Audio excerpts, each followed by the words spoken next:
Hello बच्चों। आइए question देखते हैं। हमारे शरीर में पाई जाने वाली अंतःस्रावी ग्रंथियों की स्थिति चित्र बनाकर प्रदर्शित कीजिए। तो देखिए, अगर हम बात करें इस पर्सन की, तो इस पर्सन के अंदर मुख्य अवधारणा के अंदर हम नामक के चित्र बनाएंगे, क्योंकि जैसा कि प्रश्न में दिया है कि स्थिति बतानी है कि कौन सी ग्रंथि कहाँ पर स्थित है। तो देखिए, मान लेते हैं यह कोई मानव शरीर हम बना रहे हैं, और इस मानव शरीर के अंदर हमें बताना है कि कौन सी ग्रंथि कहाँ पर है। तो देखिए, सबसे पहले आपको पता है कि सिर वाले भाग में मस्तिष्क होता है, और इस मस्तिष्क की संरचना जैसे कि आपको पता है, और इसी मस्तिष्क के अंदर जो आपके अगर मस्तिष्क का भाग है, मान लीजिए यहाँ पर आपके जो अगर मस्तिष्क का भाग है, जिसे हम कहते हैं हाइपोथैलेमस,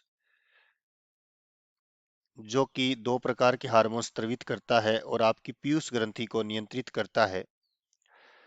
और पीयूष ग्रंथि भी थैलेमस से जुड़ी रहती है। तो इस प्रकार से यहाँ पर हमने मान लो हाइपोथैलेमस को रिप्रेजेंट किया है या प्रदर्शित किया है। उसी प्रकार से हम यहाँ पर दूसरी ग्रंथि को प्रदर्शित करेंगे। ये जो ग्रंथि है, जिसको हम सबसे छोटी ग्रंथि जो है शरीर की, जिसे हम कहते हैं पीयूष ग्रंथि। उसके बाद जो गर्दन है, उस गर्दन में या गिरवा में एच आकृति की एक ग्रंथि होती है, और इस एच आकृति की ग्रंथि को हम कहते हैं थायराइड।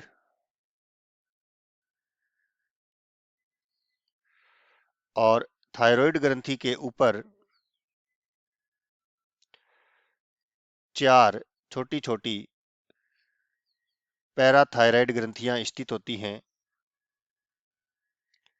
जिनसे पैराथॉर्मोन हार्मोन स्रावित होता है। और जो दोनों वक्ष हैं, उनके मध्य में, दोनों वक्ष या दोनों फेफड़े हैं, उनके मध्य में उरोस्थि के अधर भाग पर थाइमस ग्रंथि होती है, जिससे थाइमोसिन हार्मोन स्रावित होता है, और ये प्रतिरक्षा से संबंधित होती है।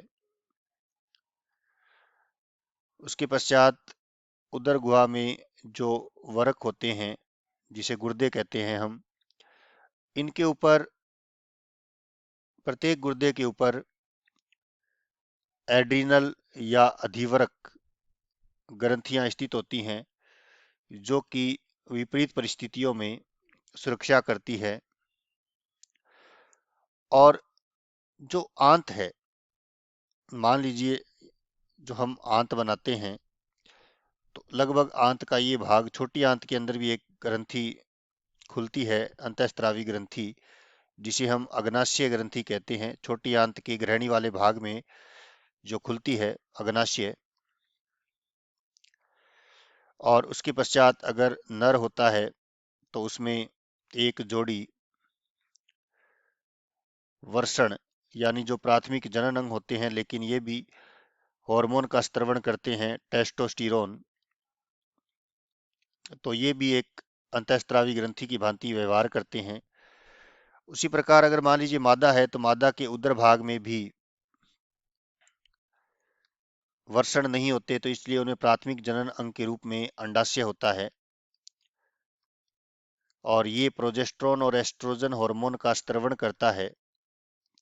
तो ये भी एक प्रकार से आप कह सकते हैं कि अंतःस्रावी ग्रंथि की भांति व्यवहार करता है। तो इस प्रकार हमने शरीर में विभिन्न अंतःस्रावी ग्रंथियों का नामांकन चित्र बनाया है, और आशा करता हूँ कि आपको ये प्रश्न समझ में आया है। धन्यवाद।